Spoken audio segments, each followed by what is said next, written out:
আমি যদি শাসকের অনুগত হই তাহলে আমার কাজের অভাব নেই, সেই আনুগত্য না স্বীকার করি তাহলে আমার গর্দান। আমার পছন্দের লোক ওখানে নেই, অর্থাৎ ওই কাজটা করতে দেবে। ট্যালেন্ট মিন্স বাংলায় দাঁড়িয়ে আছে তুমি কতটা আমার প্রতি অনুগত। কারণ বাঙালি ওই যে বলেছিল কাঁকড়ার জাত, সত্যি কাঁকড়ার জাত, কাঁকড়ার জাতের থেকেও বলবো কাঁকড়া বিচের জাত। অদ্ভুত একটা দালালিপনা চলছে আমাদের ইন্ডাস্ট্রিতে, বললেই সে একঘরে হয়ে যাবে, তার কাজ থাকবে না। নমস্কার, আপনারা দেখছেন ট্রাইবস টিভি বাংলা, আপনাদের সঙ্গে আমি শান্তনু। আপনারা বেশ কিছুদিন বিশ্বাসে অবিশ্বাস এই সেগমেন্টের বিভিন্ন পর্ব দেখেছেন। এই মুহূর্তে টালিগঞ্জ ফিল্ম ইন্ডাস্ট্রিতে যা যা অভিযোগ উঠছে, কাটমানির অভিযোগ উঠছে, সিন্ডিকেটের অভিযোগ উঠছে, আনুগত্যের অভিযোগ উঠছে, আরও অনেক কিছু, এই সব নিয়ে কিন্তু আমরা আপনাদের সামনে বিভিন্ন টালিগঞ্জ ফিল্ম ইন্ডাস্ট্রির সঙ্গে যুক্ত বিভিন্ন মানুষকে তাদের অভিযোগের জায়গা কোথায়, কেন ভালো কাজ থেকে বঞ্চিত হবেন সাধারণ মানুষজন আপনারা, আমরা আপনাদের সামনে তুলে ধরছি। বিশ্বাসে অবিশ্বাস এর নামেই আপনারা বুঝতে পারছেন, সবাই বলেছে যারা যারা এসছেন, অভিনেতা, অভিনেত্রী, director, assistant director, makeup artist, technician, cameraman, প্রত্যেকে। আজকে পর্বেও আমরা একজন অভিনেতার সাথে আপনাদের পরিচয় করাবো। আপনার সাথে পরিচয় করে দেবো, আমার পাশে বসে আছেন অভিনেতা দীপক হালদার। নমস্কার। নমস্কার দীপকবাবু, আপনাকে ট্রাইবস টিভি বাংলায় এবং বিশ্বাসে অবিশ্বাস এই অনুষ্ঠানে স্বাগত। দীপকবাবু, প্রথমেই আমি যেভাবে অনুষ্ঠান শুরু করলাম, টালিগঞ্জ ফিল্ম ইন্ডাস্ট্রি যখন আপনি অভিনয় করতেন, আপনি যা দেখেছেন, এখন যা যা অভিযোগ উঠছে, বিভিন্ন মানুষজনের সামনে আমরা তুলে ধরেছি, বিভিন্ন শিল্পীদেরকে এনে তুলে ধরেছি, কি বলবেন? খুব কঠিন সময়ের মধ্য দিয়ে আমরা যাচ্ছি শান্তনু। মানে আমি যদি শাসকের অনুগত হই তাহলে আমার কাজের অভাব নেই, কিন্তু যদি আমি সকাল সন্ধে দুপুর বিকেল সেই আনুগত্য না স্বীকার করি তাহলে আমার গর্দান। আমাদের মতো অভিনেতা এখানে রিসেন্ট আমি বলছি, আমরা প্রায় 5 মাস 6 মাস 7 মাস কোনো কাজ করি না বলতে পাই না। পাই না বলতে ওই যে আনুগত্যের অভাব। সকালবেলায় অকারণে গুড মর্নিংও নেই, অকারণে মিটিং মিছিলে যাওয়াটাও নেই। হয়তো যদি 21শে জুলাই শাসকের দরবারে হাজিরা দিতে পারতাম, সেই সব নেই। কারণ আমি বিশ্বাসে অবিশ্বাস বা বিশ্বাসে আমাদের ইন্ডাস্ট্রির পতন, তুমি যাই বলো শান্তনু, আমার মনে আছে একটা ঘটনা, আমি তোমাকে বলছি। বহু বছর আগে শাসক দলের এক এমএলএ, সে চোর কি ডাকাত কি ভালো মানুষ সেইটা তো ঠিক করবে প্রশাসনিক স্তর থেকে, তার আইন ব্যবস্থা থেকে। কিন্তু আমি দেখেছিলাম তখন যে বিশ্বাসের কথা বলা হচ্ছে তখন তিনি রাজত্বে নেই, কিন্তু আমাদের ইন্ডাস্ট্রি যারা চালনা করে, সেই বড় হাউস, তথাকথিত স্ট্যাম্প মারা হট হিট ডিরেক্টররা শুটিং বন্ধ করে সেই মানুষটার জন্য যখন পথে নেমেছিল, মিছিলে গেছিল, তখনই আমার মনে হয় একটা পেরেক পুঁতে দেওয়া হয়েছিল। এবার যে মানুষের মনে করো সেই কোয়ালিটি নেই, সেই একটা ফিল্ম ইন্ডাস্ট্রির ফেডারেশনের মাথায় থাকা, এটা তো দায়িত্বের কাজ।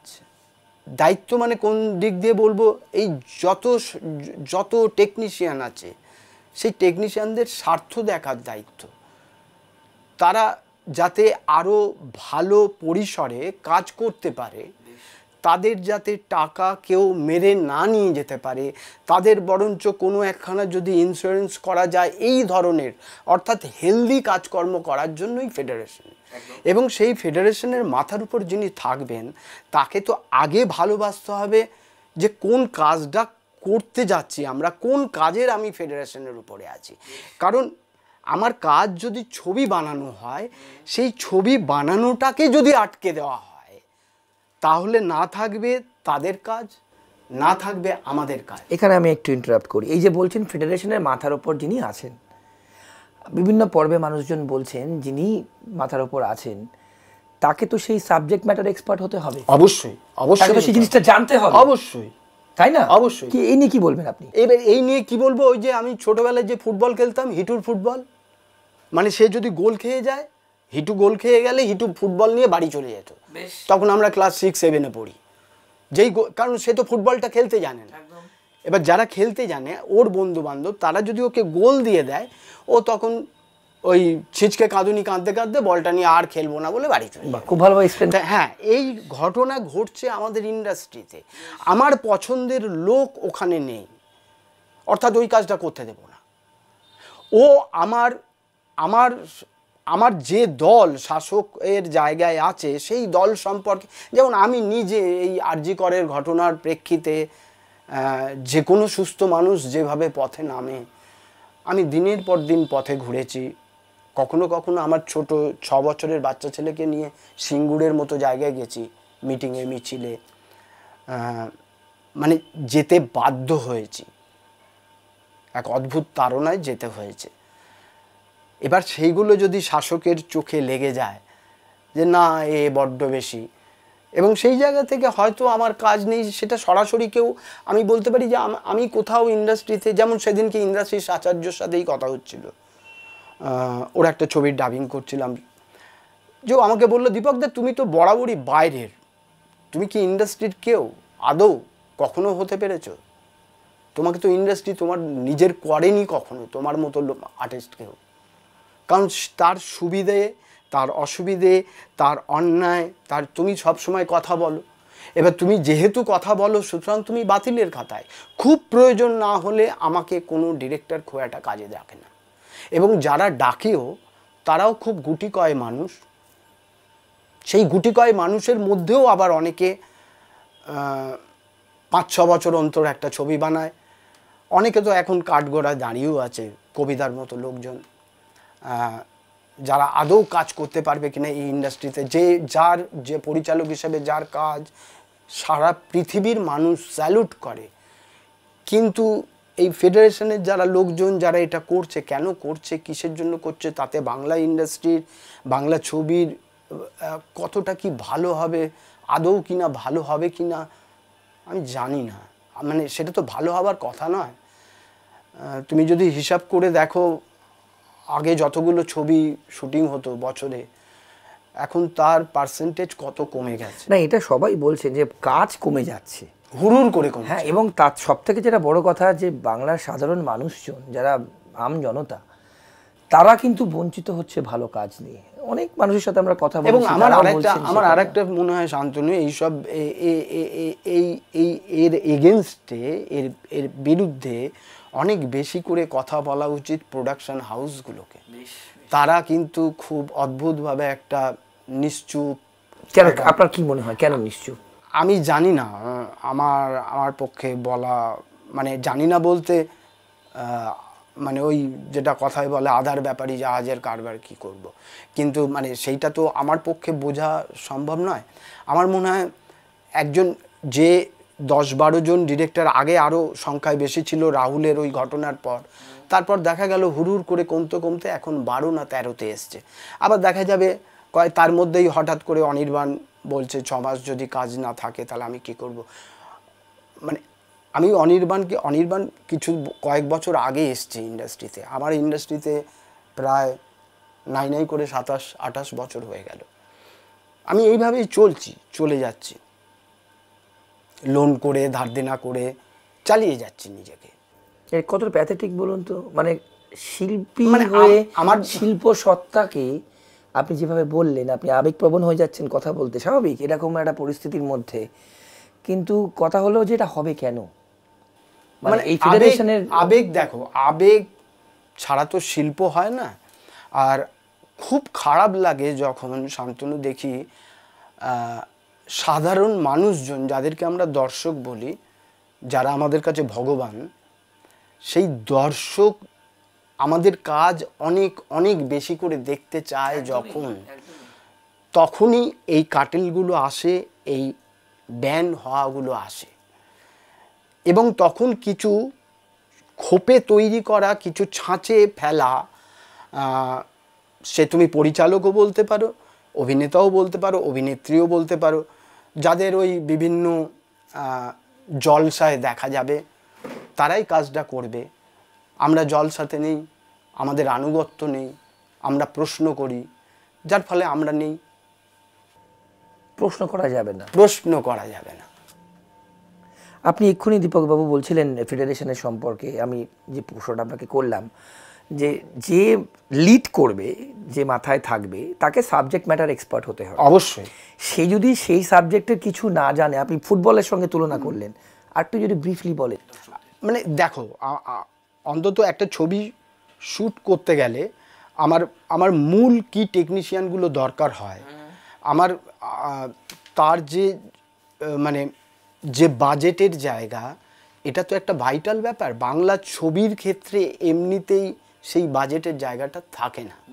এবার তুমি খেয়াল করে দেখবে যে সেই বাজেট যদি একটা ছবি বানাতে 70 থেকে 80 লক্ষ টাকা হয়, এবং সেই টাকাটাই ওঠাতে গেলে মানে কি বলবো, মানে কিভাবে ওঠাবে সেটাও জানে না। কারণ এখন অনেক কিছু ব্রড মাইন্ডে বাঙালি দর্শক অন্য ভাষার অনেক কাজ দেখে, কিন্তু বাংলা ভাষার কাজ, এটা আমি বলবো দর্শকদেরও কিছু না পেতে পেতে পেতে পেতে একটা অনীহা, একটা অবিশ্বাস যে আমি আদৌ কি পাবো এই বাংলা ছবিটা যে দেখতে যাব।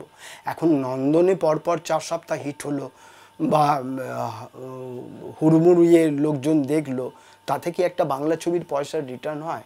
কারণ নন্দনের মতো আমাদের মনে হয় আমাদের এই এই এই শাসক বা এই সরকার, ফেডারেশনের উচিত ছিল, যেহেতু তারাই তো শাসক ঘনিষ্ঠ, তারাই শাসককে বলে, মানে যেগুলো আমি খুব পজিটিভ কথা বলতে চাই, তারাই শাসককে বলে পশ্চিমবঙ্গে নন্দনের মতো, নন্দনের ঠিক স্ট্যাচারে না হলে অন্তত রাধার মতো আরও অন্তত প্রত্যেকটা জেলায়, প্রত্যেকটা মফস্বল শহরে একটা করে সিনেমা হল তৈরি করা, যেখানে বাংলা ছবি আগে চলবে।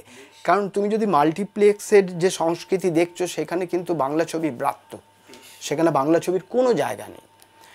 তো সুতরাং এটা বরঞ্চ ফেডারেশনের যিনি মাথায় আছেন, তিনি খুব পজিটিভলি যদি ভাবতেন। তুমি বলছো এক্সপার্ট টেকনিক্যালি যদি নাও হয়, কিন্তু তার যদি বাংলা সিনেমার প্রতি ভালোবাসা থাকতো, আমি খুব ওই আবেগের জায়গায় আসছি, তার যদি বাংলা সিনেমার প্রতি ভালোবাসা থাকতো, তার যদি বাংলা অভিনেতা অভিনেত্রীর প্রতি ভালোবাসা থাকতো, তার যদি এটা মনে করতেন আমার বাংলা ছবি আমার বাংলায় আগে লোক দেখবে, তারপর তামিল দেখবে, তেলেগু দেখবে, হিন্দি দেখবে, তার তো সেটা মনে হলো না। তারা তো সেই লোকজনগুলো তো শাসকের ঘনিষ্ঠ, তারা গিয়ে তো ম্যাডামের কাছে বলতেই পারতেন যে আপনি প্লিজ, আপনি বর্ধমানে একটা, বহরমপুরে একটা, কোচবিহারে একটা, জলপাইগুড়িতে একটা, শিলিগুড়িতে একটা, আপনি ঠিক রাধার মতো ছোট হল, যেখানে 300 থেকে 400 অডিয়েন্স থাকবে, কিন্তু টিকিটের দাম সরকারি হল হলে কম থাকবে, বাঙালি অ্যাফোর্ড করতে পারবে। তো এইগুলো ছিল খুব পজিটিভ কাজ। কিন্তু তা না করে উনি 5 জন চাইছেন, কেন 10 জন যাবে না, এই যে কাজ পাইয়ে দেওয়া। এবং টেকনিশিয়ানদের সাথে আমার খুবই হৃদ্যতা, তাদের সাথে আমার খুবই ভালো সম্পর্ক, এবং তাদের অনেকের সাথেই কথা বলেছি। অনেকেই এই ব্যাপারগুলো ঠিক মেনে নিতে পারে না, কিন্তু বলার মতো জায়গা নেই। কেন নেই? বললেই সে একঘরে হয়ে যাবে, তার কাজ থাকবে না। কাজ না থাকা মানে পেটে ভাত। এই তো ডিক্টেটরশিপের কথা বলছেন। আমাদের অনেক অভিনেতারা বলেছেন যে একটা সেট টিম আছে, তারাই কাজ করবে, বাদ বাকি কাজ করবে না। এইটা শুধু মানে এটা সর্বক্ষেত্রে হচ্ছে, এটা মেকআপের ক্ষেত্রে হচ্ছে, এটা লাইট টেকনিশিয়ানদের ক্ষেত্রে হচ্ছে, এটা সর্বস্তরে হচ্ছে। আমাদের অভিনেতাদের মধ্যে তো অনেক দিন ধরে শুরু হয়ে গেছে, বেশি কথা বলে না। আর আরেকটা হচ্ছে যে অদ্ভুত, বাঙালি তো বাঙালিকে শেষ করছে, সব দিক দিয়েই শেষ করছে। কারণ বাঙালি ওই যে বলেছিল কাঁকড়ার জাত, সত্যি কাঁকড়ার জাত। আমি কাঁকড়ার জাতের থেকেও বলবো কাঁকড়া বিছের জাত। কাঁকড়া তো শুধু কামড়ায়, বিছে আবার বিষটাও দিয়ে দেয়। তা বাঙালি এখন কাঁকড়া বিছে হয়ে গেছে। মানে আপনি কি বলছেন ফেডারেশনের এই মুহূর্তে যে অবস্থা কাঁকড়া বিছের না, মতো? আমি নট অনলি ফেডারেশন, আমি শুধু ফেডারেশনের কিন্তু নিয়ে কথা বলছি না শান্তনু। আমি বলছি ফেডারেশনের এই হাল হকিকত, এই চাল চলন, এইটা কিন্তু শুরু করে দিয়েছিল যেদিনকে সেই এমএলএ চোর কি চোর না তার জন্য শুটিং বন্ধ করেছিল কারা? কিছু প্রোডাকশন হাউস, কিছু ডিরেক্টর, যাদেরকে তুমি শাসক দলের হয়তো কেউ এমএলএ কেউ এমপি। তাহলে সেই দিনকে যে স্টেপটা নিয়েছিল, আজকে তারপর থেকেই তো ওরা জেনে গেল যে আমি পুতুল নাচের মতো নাচাতে পারবো প্রত্যেককে। এই সেই নাচনিটা আমরা নাচছি। শুধু ফেডারেশনকে দোষ দিয়ে তো লাভ নেই। ফেডারেশনকে তৈরি করলো কারা, সেই প্রশ্নটা করবো না আমি? একটা ছোট বিরতি নেবো, বিরতির পর ফিরে আসছি, সঙ্গে থাকুন। বিরতির পর ফিরে এলাম। আপনারা দেখছেন বিশ্বাসে অবিশ্বাস। আজ অভিনেতা দীপক হালদার আমাদের সঙ্গে রয়েছেন। দীপক দা, আরেকটা কথা বলি, এখানে কাটমানির অভিযোগ আসছে গিল্ডের কার্ডের ক্ষেত্রে, কাজের ক্ষেত্রেও নাকি কাটমানি দিতে হবে। এমনকি দর্শকদের সাথে আমরা কথা বলেছিলাম, বেশ কিছু দর্শকরাও বলছেন যে এখন আর কাজ কোয়ালিটি দিয়ে হয় না, এখন আর এলিমিনেশন কিংবা ইভালুয়েট করা হয় না যে তুমি কতটা ট্যালেন্টেড, তোমার মধ্যে আদৌ কোয়ালিটি আছে কিনা, অন্য কিছু। মানে ট্যালেন্ট মানে হচ্ছে তোমার আনুগত্য, আর কোনো কিছু না। ট্যালেন্ট মানে আনুগত্য। ট্যালেন্ট মিন্স বাংলায় দাঁড়িয়ে আছে তুমি কতটা আমার প্রতি অনুগত, তুমি কি কাজ করো না। আমার সাথেই কিছুদিন আগে রবীন্দ্র ভারতী পাস আউট একটা অল্প বয়সী ছেলে, নাম বলছি না, সে মেকআপের ছেলে, খুব ভালো কাজ করে। ওই প্রদীপ্তরী আমরা পরপর কয়েকটি কাজ করেছিলাম, সেখানেও মেকআপের কাজ করেছিল, খুব ভালো কাজ করে। তো আমাকে বলছিল, দীপকদা কিছুতেই কার্ডটা বার করতে পারছি না। আমি বললাম কেন, তুই জমা টমা দিসনি, কথা বল।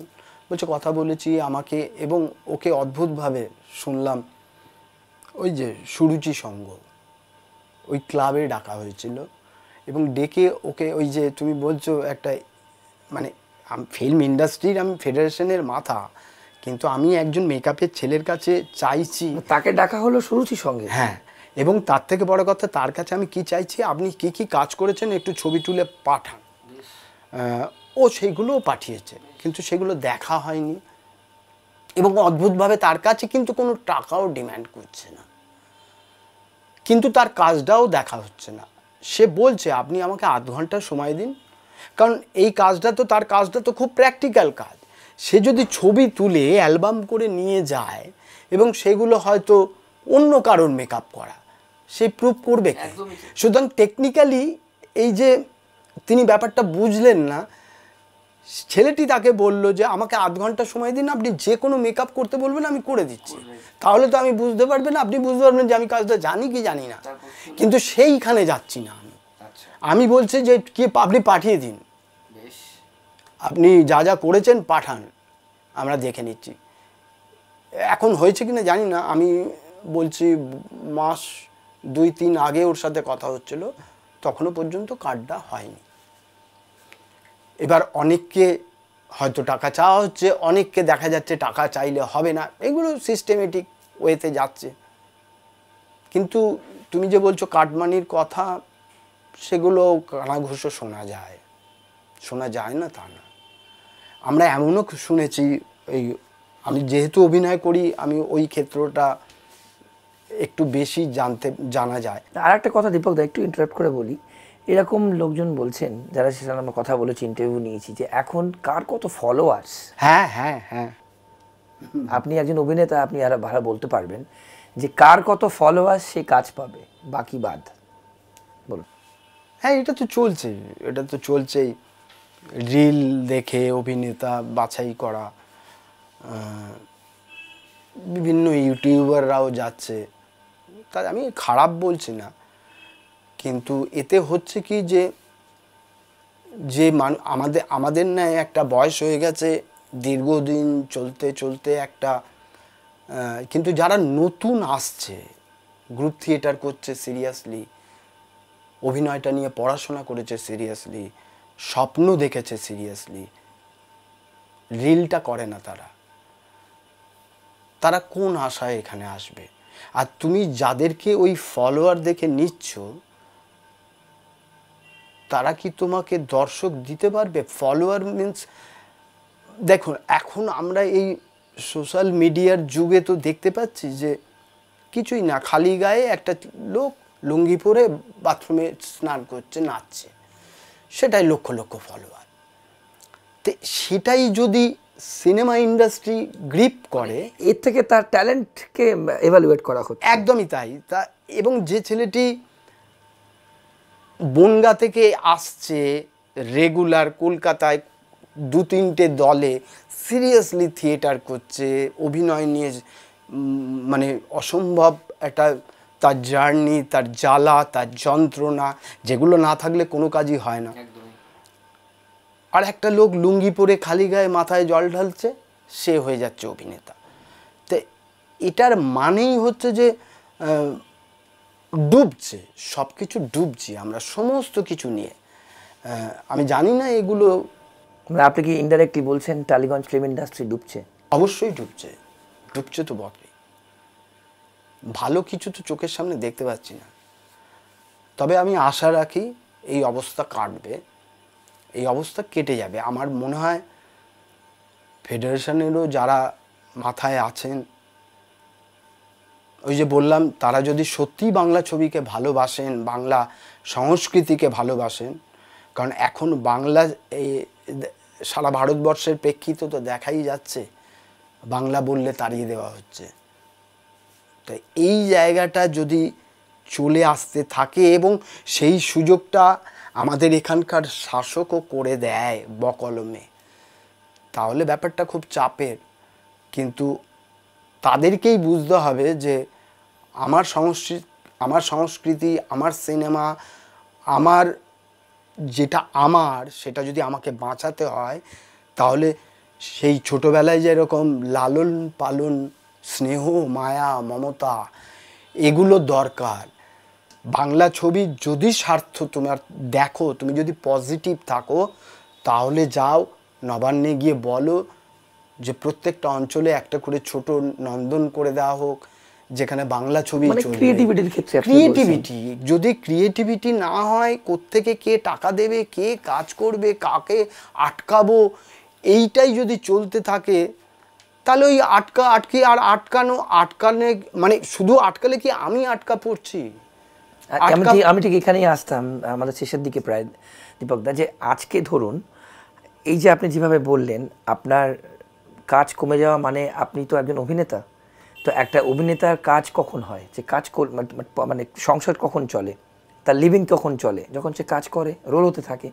এই যে কাজ কমে যাওয়া, যদি এটা ব্যক্তিগত প্রশ্ন, এটা ইমোশনাল কোয়েশ্চেন, কতটা ফ্যামিলির সমস্যা হচ্ছে?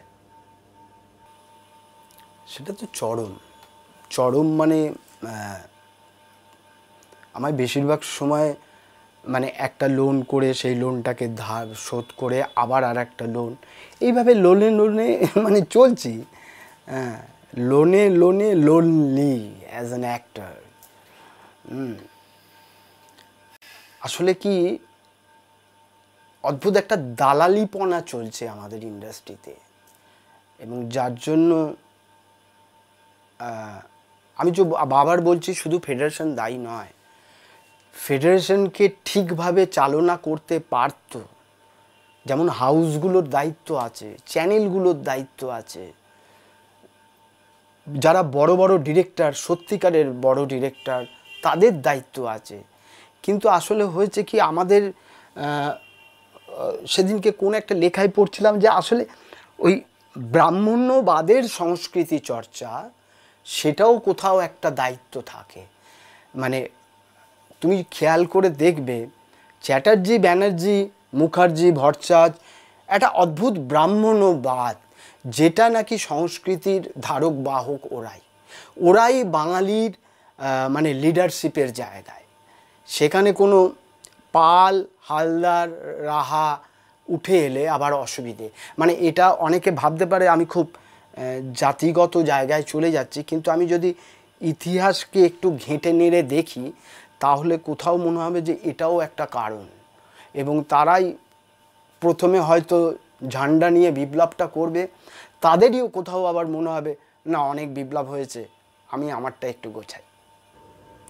শেষ প্রশ্ন করব শেষের দিকে একদম, দীপকদা, বিশ্বাসে অবিশ্বাস আমাদের এই অনুষ্ঠানের নাম কিভাবে ব্যাখ্যা করবেন? এটা আমি একই জায়গায় ফিরে যাব। বিশ্বাসকে যাতে আমি বিশ্বাস করতে পারি, আমরা অভিনেতা, আপামর টেকনিশিয়ান ভাই বন্ধু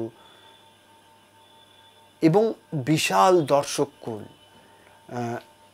যাতে সত্যিই আপনাকে বিশ্বাস করতে পারি, আপনার কাজে সেটা প্রমাণ পাক। শুধুমাত্র হিংসা বা কি বলবো ওগুলো দিয়ে ভালো কাজ হয় না। মানুষের আর শিল্প চর্চা মানে শিল্পের স্থান তো ভগবানের থেকে একটু নিচে থাকে। যদি সে সত্যি শিল্পী হয়, যদি সে সত্যি শিল্পের সাধনা করে, তাহলে মানে শাস্ত্রে বা কথায় বইপত্রে আছে তাদের, এই যেমন কালকে মারা গেলেন মণিপুরি থিয়েটারের প্রাণ অন্যতম স্টলওয়ার্ড রতন থিয়াম। তার যে শ্মশান যাত্রাটা ছিল, অন্য প্রসঙ্গেই বলছি, সেটা যেন মনে হবে স্বর্গযাত্রা। মানুষের যে আবেগ, মানুষের যে যাত্রা, তা একটা মরদেহকে নিয়ে যাওয়া, একটা অদ্ভুত প্রশান্তি তৈরি হলো। কিন্তু আমাদের এখানে এমনই মনে হয় যে ও কত তাড়াতাড়ি মরবে, ও মরে গেলেই হয়, ও অনেক কাজ করে। মানে এই যে মানসিকতা, এই যে মস্তিষ্কে মানে কি বলবো বিষ বাষ্প, এগুলো একটু ত্যাগ করে ভালোবেসে মানুষের ভালোর জন্য আমরা একটু ভালো কাজ করি। একটু বিশ্বাসেই তো বিশ্বাস তৈরি হয়। বিশ্বাসে মিলায় বস্তু তর্কে বহুদূর। তাহলে বিশ্বাসকে আমরা একটু বিশ্বাস করি, আর আপনিও সেই বিশ্বাসী হয়ে ওঠার জন্য আপনার কাজকর্ম শুরু করে দিন। দীপকদা, একদম শেষে জিজ্ঞেস করি, একটু আবেগঘন কোয়েশ্চেন করি। কাজ তো আবেগ ছাড়া হয় না। অবশ্যই। সে যে প্রফেশনে যান, আমি একজন অ্যাঙ্কার হয়ে আপনার ইন্টারভিউ নিচ্ছি আমার চ্যানেলের হয়ে, আমি যে চ্যানেলে চাকরি করি, আপনি অভিনেতা, আপনি এত জায়গায় কাজ করেছেন, আজকে কাজ নেই, আজকে আপনার আবেগের থেকে আপনাকে দূরে রাখা হয়েছে। হ্যাঁ, এটা অনেকেই কিন্তু কথা বলতে বলতে তাদের বহিঃপ্রকাশ ঘটেছে আবেগের।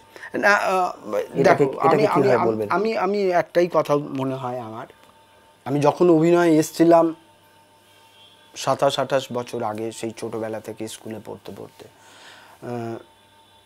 তারপর যখন বয়স হয়েছে, বোধ বেড়েছে, শিক্ষা যতটুকু বেড়েছে, এটা আমাদের জার্নি, একটা মানুষের জার্নি, শিল্পীর জার্নি। সেইখানে মালভূমিও পেরোতে হয়, পুকুরও পেরোতে হয়, ডোবা কাদা পাঁক সবই পাড়িয়ে মারিয়ে যেতে হয়। আমি যদি কাজ না করি অ্যাজ অ্যান অ্যাক্টর হিসাবে, আমার ইকোনমিক্যালি খুব কষ্ট হবে। সেটা একটা অন্য লড়াই, সেটা আমার খুব ব্যক্তিগত লড়াই। কিন্তু যেটা আমি বিশ্বাস করি, এটা দর্শকদের অনেক অপ্রাপ্তি থেকে যাবে। আজকে চন্দন সেন বা খরাজ মুখার্জি বা অমিত সাহা বা শঙ্কর দেবনাথ বা এই রিসেন্ট এসছে লোকনাথ, এই যারা সত্যিকারের ভালো অভিনেতা, যাদেরকে দর্শক সত্যি অন্য রকম চোখে দেখে, তারা যত বেশি কাজ করবে তত বাঙালি দর্শকের উন্মাদনা, না এ আমাদের বাঙালি, দেখো আমাদেরও আছে, এই যে ব্যাপারটা, এটা অপ্রাপ্তি, এটা দর্শকের অপ্রাপ্তি, এটা আমাদের ইন্ডাস্ট্রির অপ্রাপ্তি। আমার তো প্রাপ্তি, আমি কাজ যখন পাবো তখন আমি করব।